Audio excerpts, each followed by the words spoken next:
First win of the tournament for Sunrisers Hyderabad. So SRH అయితే KKR అయితే ఓడగొట్టేసింది guys ఇలా.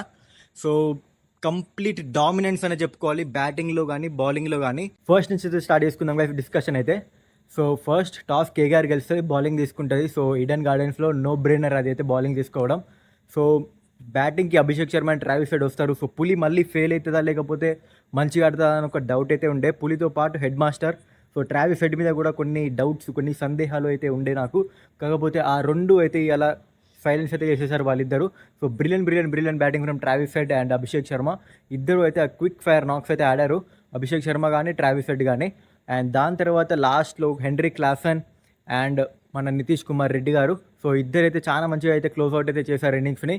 సో అప్రిషియేషన్ నాక్ ఫ్రమ్ నితీష్ కుమార్ రెడ్డి, ఎందుకంటే చాలా రోజుల తర్వాత ఆ కసి అయితే కనబడ్డది నితీష్ కుమార్ రెడ్డిలో. ఓకే లాస్ట్ దాకా ఉండాలి అని, ఇంకా మంచిగా ఆడుండొచ్చు, కాకపోతే ఓకే యాక్సెప్టబుల్. ఇన్ని ఫెయిలియర్స్ తర్వాత ఒక మంచి నాకైతే వచ్చింది నితీష్ కుమార్ రెడ్డి. అండ్ మన క్లాఫన్ కాన్సార్గా ఫలార్ క్లాఫన్ హెన్రీ క్లాఫన్ అయితే మంచిగా 50 అయితే చేశాడు అలా. సో ఆ ఫిక్స్ హిట్టింగ్ ఈజ్తో ఏదైతే కొడతాడో సో అదైతే అలా చూపించాడు మనకి. అండ్ బౌలింగ్లో ఫస్ట్ ఓవర్ ఫిన్నాల్ అండ్ బ్యాటింగ్ చూసి అయితే అబ్బా అయిపోయిందిరా ఈ మ్యాచ్ కూడా అనుకున్నా.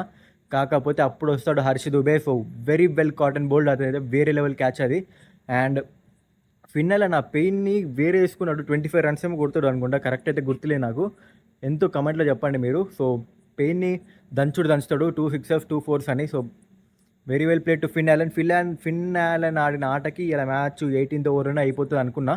కాకపోతే హర్ష్ దుబే వచ్చి వికెట్ అయితే తీస్తాడు. సో దాని తర్వాత అజింక్య రహానే 2స్లో టచ్ అయితే కనిపించలేదు, ఎలా పోయిన మ్యాచ్లో కనబడ్డ టచ్ ఈ మ్యాచ్లో కనిపించలేదు.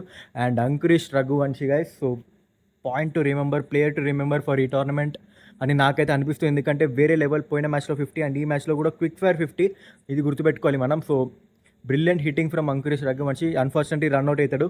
అండ్ క్యామరన్ గ్రీన్ కూడా రన్అట్ అయితే అవుతాడు. సో బ్యాడ్ లక్ కూడా ఉండే ఇలా కేకేఆర్కి కొంచెం. సో రెండు అన్ఫార్చునేట్ అన్లక్కీ రన్అట్స్. రన్అట్ అంటే నార్మల్ రన్అట్ కాదు, అన్లక్కీ రన్అట్ వాళ్ళిద్దరి. సో కేకేఆర్ ఓడిపోయింది. So 2 matches 2 losses for KKR. So ఎక్కడ మిస్టేక్ అవుతుంది అనేది మీరైతే కమెంట్ సెక్షన్లో చెప్పండి. And SRH fans first win of the tournament మనకి అంటే CSK fan, but okay SRH fan కూడా. సో మీరేమనుకుంటున్నారు టీం పర్ఫార్మెన్స్ గురించి? ఏమైనా చేంజెస్ కావాలా? ఎవరి మీద ఎక్కువ హోప్స్ ఉన్నాయి మీకు ఈ సీజన్ అనేది కమెంట్ సెక్షన్లో చెప్పండి. సో నెక్స్ట్ మ్యాచ్లో నెక్స్ట్ వీడియో వెళ్దాం. అంతవరకు బాయ్.